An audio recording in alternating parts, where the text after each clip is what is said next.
Graça e paz seja dada a todos vocês que estão nos acompanhando. Eu, mais uma vez, dou a bem-vinda a vocês que estão nesse canal. Eu louvo a Deus porque nós temos aprendido com tudo isso, nós temos percebido o quanto os cultos pela internet, com live ou no YouTube, têm sido importantes para pessoas que estão distantes. Tem chegado para nós os recados, tem chegado as informações de pessoas que estão em outros países. Eu fico muito feliz por você que está tão distante e pôde participar de tudo isso que está acontecendo aqui no Brasil, de tudo isso que está acontecendo aqui em Mogi Guaçu. Nós estamos felizes porque você está acompanhando. Eu recebi essa semana um recado de um irmão que está em Portugal e ele está muito atencioso com a campanha Ao Pé da Cruz. Para você, irmão, e para todos que estão assistindo, nesta quinta-feira será dada a sexta revelação, a sexta proclamação de Jesus Cristo antes de morrer na cruz. Ele disse 7 frases e nós estamos numa série de mensagens onde cada quinta-feira nós buscamos em Deus revelação para cada frase. E nesta quinta-feira será a sexta frase, ao pé da cruz, onde Jesus Cristo está dizendo coisas importantíssimas para nós e nós estamos assim como quem sonha, porque embora a campanha ela esteja falando ao pé da cruz, nós vivenciamos essa semana a ceia de Páscoa, a Santa Ceia, e o assunto continuou ali norteando a cruz, gravitando ali ao redor da cruz. Nós estamos assim muito entronizados com o assunto cruz. Eu louvo a Deus porque o Senhor está nos revelando a sua palavra, está nos ministrando de forma que nós nunca fomos ministrados, sempre fomos uma igreja presencial. Mas nesse momento da história, onde a crise se instalou no Brasil e no mundo, nós estamos com a nossa igreja em casa. Estamos participando dos cultos online, mas por nenhum momento deixamos de sentir a presença de Deus, por nenhum momento deixamos de ser edificados. O Senhor está nos direcionando no que fazer, como fazer, quando fazer. Eu estou acompanhando através das comunicações por internet, das pessoas que estão ali postando ou respondendo. Nós estamos assim muito ligados, nós estamos muito envolvidos, mas dessa forma. E eu louvo a Deus porque às terças-feiras nós não fazemos cultos às terças, mas nós temos sempre uma palavra de edificação. Terça-feira passada nós falamos sobre o jejum, porque era o assunto do dia. O nosso presidente, ele convocou a nação para que as pessoas estivessem consagrando, jejuando, mas muitas pessoas se deram conta de que não sabiam jejuar, nunca haviam praticado o jejum. Algumas pessoas se questionaram, é bíblico, não é? O que faço? E terça-feira nós gastamos toda a palavra com esse assunto jejum. Hoje, eu não tenho a pretensão de estender o assunto jejum, eu gostaria de meditar com você na palavra de Isaías, a palavra de Deus, que está escrita em Isaías 26, o versículo é o 3. Disse assim o Isaías: Tu conservarás em paz aquele cuja mente está firme em ti, porque ele confia em ti. Eu vou repetir para você, o escritor sagrado, ele está dando uma palavra de direcionamento e ele está falando sobre o assunto paz. A Bíblia está dizendo que o Senhor, ele vai conservar em paz um tipo de pessoa. Ele vai conservar em paz a pessoa que está com a mente, não em qualquer lugar. A mente fixa, a mente tem um alvo, a mente está em Deus. E depois da vírgula, na parte B desse versículo, está escrito porque ele, a pessoa que tem a mente firme em Deus, confia em Deus. Então, ter a mente em Deus e confiar em Deus é o assunto de hoje. É onde nós vamos gastar aqui alguns minutinhos, explorando, cavando um pouco esse texto. Vamos colocar uma lupa aqui para enxergar o que a princípio nós não vemos. E eu gostaria de ensinar esse texto da Bíblia de uma forma prática, uma forma que você, além de aprender, depois vai conseguir compartilhar com pessoas. Eu pretendo explicar esse texto com 2 histórias. Eu pretendo explanar um pouco desse texto falando de 2 histórias que vão trazer para nós uma analogia. Jesus Cristo era um contador de histórias. Jesus Cristo, sempre que queria ensinar um princípio espiritual, algo de Deus, ele usava parábolas sempre com coisas que eram naturais, coisas que existiam. Jesus Cristo nunca usou fábulas. Jesus Cristo sempre usou parábolas. E algumas pessoas não entendem que todo o exemplo de Jesus como parábola são coisas que existem, são coisas da ordem do dia, coisas corriqueiras que aconteciam com os homens. Jesus Cristo não usava nenhum tipo de assunto, senão parábolas para ensinamento, porque as pessoas elas praticavam as coisas. Uma hora ele usava um exemplo sobre o semeador, todo mundo sabia o que era semear, era um assunto da ordem do dia. Ele usava a canga do boi, ele usava exemplos que as pessoas tinham imediatamente o entendimento. E é por isso que eu gostaria de usar duas histórias simples que vão trazer para você um entendimento bem claro do que o Isaías está dizendo aqui no capítulo 26, versículo 3, que o Senhor conserva em paz a pessoa que está com a mente nele. Primeiro, eu vou contar uma história para edificar essa parte do versículo. A minha história é que uma criança, um menino, ele estava num voo.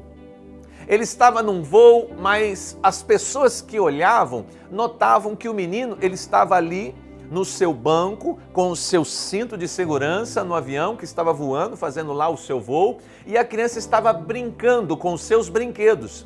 Ela estava ali com um brinquedo na mão direita, com um brinquedo na mão esquerda, e ela imitava a fala dos bonecos e brincava e se divertia. Mas no momento daquela viagem, aquele avião ele entrou numa turbulência terrível. A turbulência ela chacoalhava o avião para todos os lados. E naquele momento a turbulência ela não passou imediatamente, não foi coisa de segundos, foi coisa de minutos. Ela continuou. A aeromoça então já assumiu uma postura diferente. As pessoas que estavam assentadas à volta começaram a se agarrar nos seus bancos, nas suas poltronas, nas suas coisas, abraçarem os seus filhos. Mas interessante que o menino, ele continuava brincando com seus bonecos. O avião chacoalhando, o avião em turbulência, as pessoas apreensivas e ele ali brincando com os seus bonecos. E as pessoas não conseguiam controlar, olhando para ele, percebendo a alegria, a diversão, a brincadeira e o avião inteiro apavorado. Quando a turbulência deu uma trégua, as pessoas não pensaram duas vezes em abordar aquele menino e perguntaram para aquele menino: menino, o avião está em meio a uma turbulência chacoalhando para todo lado e você por nenhum segundo se apavorou. Você por nenhum segundo ficou apreensivo. Nós notamos que durante a apreensão da turbulência você continuou brincando com seus bonecos. Eu percebo que você é diferente de todos nós. Qual que é? O que aconteceu? Por que você ficou com tanta paz? Aquele menino, brincando com seus bonecos, ele respondeu às pessoas que estavam sentadas à sua volta: eu continuei brincando porque o piloto desse avião é o meu pai.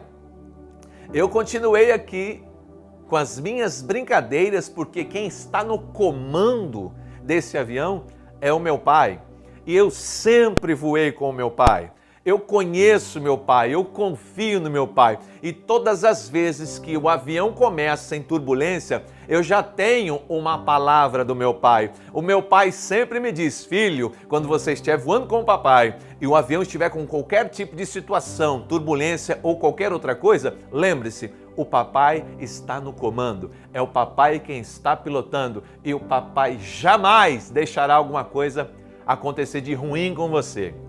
Então, o segredo daquele menino era que todas as vezes, em voos que ele fazia com seu pai, se houvesse turbulência, se houvesse um vácuo, se houvesse qualquer situação fora do normal, ele imediatamente se lembrava de quem é que estava no comando. O nosso escritor sagrado Isaías, no capítulo 26, no versículo 23, ele dá uma orientação. O Senhor, o nosso Deus, ele vai conservar em paz um tipo de pessoa. A pessoa que está com a mente nele. O que acontece com a maioria de nós? Nós, quando estamos de frente com situações, de frente com problemas, por instantes, às vezes nós não percebemos, mas nós tiramos a mente de Deus e focamos no problema. Isso aconteceu com um dos apóstolos, o apóstolo chamado Pedro. A Bíblia diz que em um momento da história, o Pedro, ele está num barco onde aquele barco está sendo açoitado pelas ondas. Havia ali uma tempestade. Ele se apercebe no meio da noite, no meio da tempestade, que está passando ali Jesus caminhando sobre as águas. E o Pedro, ele pergunta, és tu, Jesus? E Jesus Cristo, sim. Pedro fala, se és tu, Jesus, que eu vá ter contigo sobre as águas. Jesus fala, vem. O Pedro bota um pé fora do barco, firmou. O Pedro bota o outro pé fora do barco, firmou. E a Bíblia diz que o Pedro começa a caminhar sobre as águas em direção a Jesus. Mas a Bíblia narra, e é incrível a especificação da Bíblia, que quando Pedro está caminhando para Jesus, um vento forte soprou no seu rosto e lhe chamou a atenção. Quando Pedro tira os olhos de Jesus e olha para o lado, ele percebe uma onda enorme. E a Bíblia disse que o Pedro, quando tira os olhos de Jesus e põe os olhos na onda, ele começa a afundar. Pastor, o que aconteceu com o apóstolo? A Bíblia disse que enquanto Pedro estava caminhando em direção a Jesus, olhando para Jesus, os pés firmaram e ele caminhou bem. Mas quando ele desviou os olhos por um instante e olhou para o problema, a onda, o vento, ele imediatamente começou a afundar. Veja você que o escritor sagrado Isaías 26:3, ele é claro nesse entendimento e eu consigo compreender facilmente. Enquanto nós estamos vivendo situações difíceis, o problema está em você tirar os olhos de Deus. O problema está em você tirar os seus pensamentos de Deus. Eu tenho que estar olhando para o lugar certo. Mesmo que eu não saiba o que fazer, eu pelo menos tenho que saber que a minha mente, o meu olhar, tem que estar focado em Deus. O apóstolo Pedro, por um segundo, tirou o olhar de Deus e afundou. E isso vai acontecer comigo e com você, em qualquer situação. A situação da ordem do dia é essa. Nós estamos travando uma batalha com o coronavírus. Algumas pessoas, mediante a situação do coronavírus, elas, por um instante, elas tiram os olhos de Deus.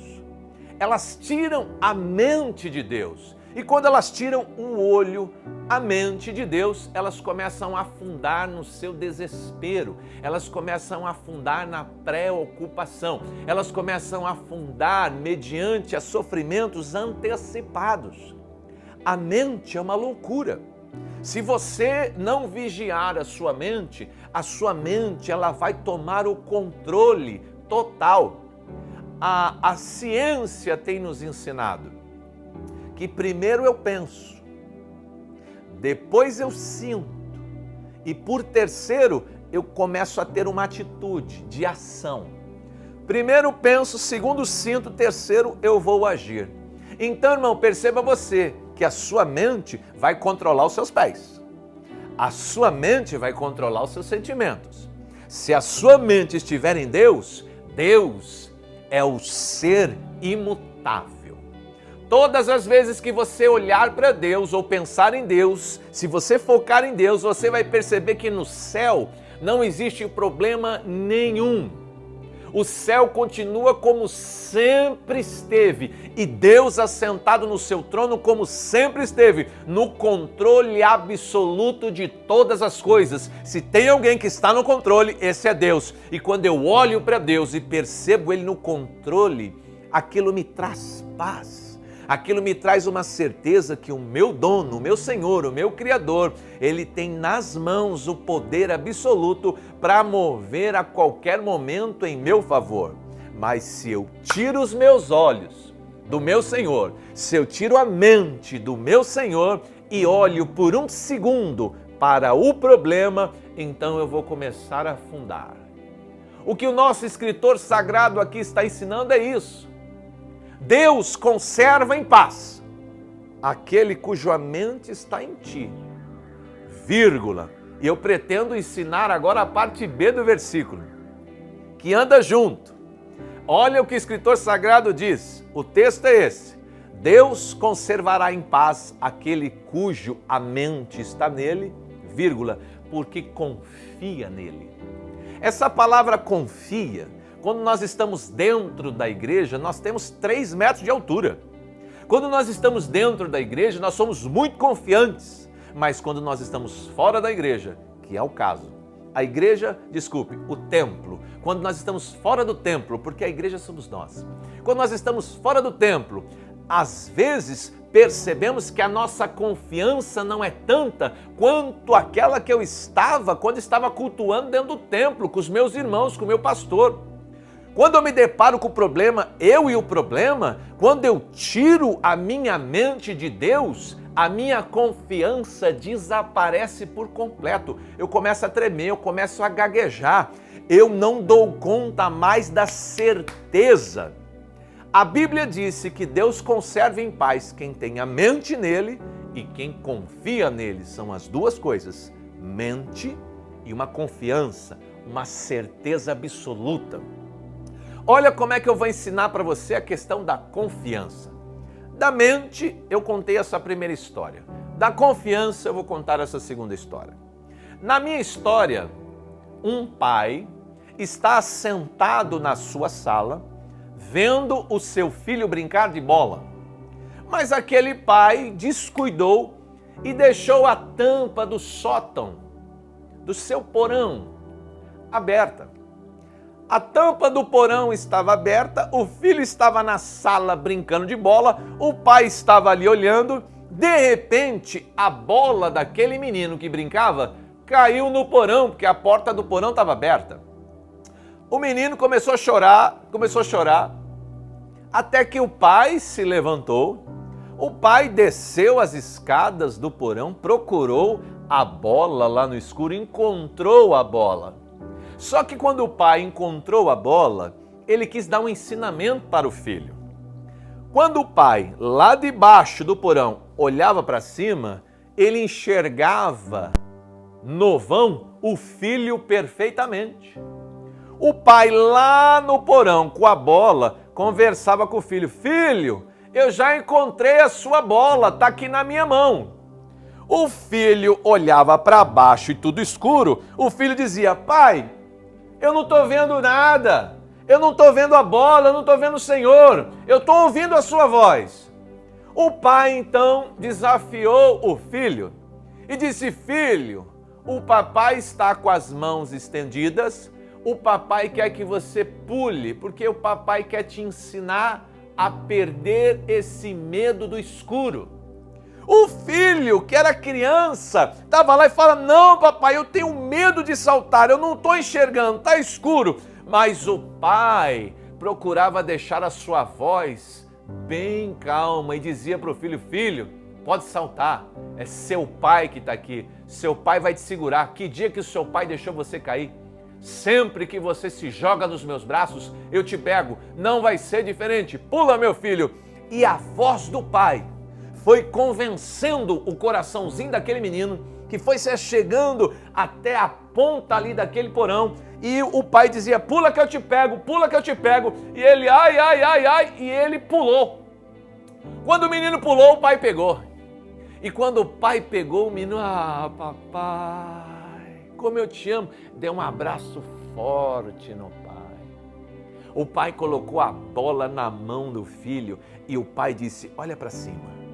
Quando o menino olhou, ele percebeu que a visão era clara, lá tinha luz. O pai estava vendo perfeitamente o filho, mas o filho não conseguia ver o pai. E o pai ensinou o princípio da confiança. E eu queria dizer para você um detalhe: só quem conhece a voz do pai é que confia nele. Ninguém, irmão, ninguém em sã consciência vai confiar em quem não conhece. Por exemplo, se você tem o seu filho e você precisa deixar o seu filho com alguém, você vai deixar o seu filho que você tanto ama com quem você não conhece? Você vai procurar uma pessoa muito conhecida e confiável, porque você conhece, que você anda junto, e você vai falar: olha meu filho, porque eu já venho. Então perceba, meu irmão, que nós só confiamos em quem nós conhecemos realmente. Então eu vou ensinar o princípio da confiança a você desta forma, com essa história. Nós só vamos confiar em quem nós conhecemos. Nesse caso, o filho, ele confiava na voz do pai. Ele podia não estar vendo, mas se ele ouvisse a voz do pai, ele era capaz de se lançar. Se ele ouvisse a voz do pai lhe traria paz, lhe traria certeza, lhe traria confiança. Ele conhece bem a voz do pai e porque ele conhece a voz do pai, ele confia a própria vida. O texto aqui do Isaías 26, ele começa a ficar claro para mim e para você com essas duas histórias. A Bíblia disse, foi Isaías quem falou, que tu, ó Deus, conservarás em paz quem tem a mente em ti. Os meus pensamentos têm que estar no lugar certo. Não posso estar olhando para o problema. Eu tenho que estar olhando para Ele, para Deus. Segunda coisa, e Ele, aquele que confia em Deus, esse daí vai desfrutar realmente da verdadeira paz. E o Filho de Deus, ele pode até não ter visto Deus. Deus é um ser espiritual. Ele não tem, hoje, uma atuação física. Nós conhecemos a voz do nosso Deus. Nós ouvimos a voz do nosso Deus quando a palavra dele é pregada. E para mim é suficiente. Todas as vezes que eu ouço a voz do Pai, aquilo me traz confiança e certeza porque eu conheço essa voz. Eu tenho caminhado ao longo da minha vida, caminhando em obediência a essa voz. E todas as vezes que o Pai falou, Ele cumpriu. Todas as vezes que o Pai falou, Ele sustentou a sua palavra com o seu braço forte. Se tem alguém que tem braço forte e eu confio, esse é o braço do meu Deus. Quando o meu Deus, em situações como essas que nós estamos vivendo, Ele fala através da sua palavra e eu ouço a sua voz. A minha mente que já está nele e os meus ouvidos que ouvem a sua doce voz me trazem a certeza e a confiança que eu preciso para compreender: esse mal não vai me destruir. Essa situação que está acontecendo no Brasil e no mundo, ela terá que passar por cima do meu Pai primeiro, por cima do meu Deus primeiro. Para chegar até mim, primeiro tem que passar por Ele. E eu sei que o meu Deus tem um braço forte, o meu Deus tem uma espada desembainhada que não conhece derrota. Ele é o Deus de toda a glória. Todas as batalhas travadas Ele venceu sem força. Não foi força, não foi violência, foi todas pelo seu poder que é grande, inigualável. Então, a palavra de edificação que eu quero deixar para você nessa terça-feira é a de Isaías 26, versículo 3. Não olhe para os problemas, não olhe para a política, não olhe para o dólar, não olhe para a economia, não olhe para o coronavírus, olhe para Deus. E se você tiver que ouvir alguma coisa, ouça a voz de Deus, vá para a Bíblia, vá para a palavra. Não empreste os seus ouvidos porque existem muitas vozes aí querendo falar aos seus ouvidos. O mundo quer falar, o diabo quer falar, a alma quer falar e Deus também quer falar. Você precisa dar crédito à voz de Deus, a voz que você conhece, a voz que você confia. Eu não tenho dúvidas que eu e você, que estamos com a nossa mente firme em Deus, com os nossos ouvidos ouvindo a sua voz, que temos a certeza, a confiança, Ele está comigo. O meu Deus está comigo, em absoluto controle. Nós vamos ter paz suficiente para ser pai, paz para ser mãe, paz para ser empresário, paz para ser pastor, paz para conduzir todas as coisas nesse tempo de caos. Todo mundo pode perder a paz, menos você que está com a sua mente nele e tem a sua confiança total nele. Eu não tenho dúvidas, aconteça o que acontecer, você vai estar nessa posição de segurança, de paz, vitorioso, atravessando todas as coisas pela fé, em nome de Jesus. Fique abençoado, abençoado e abençoado.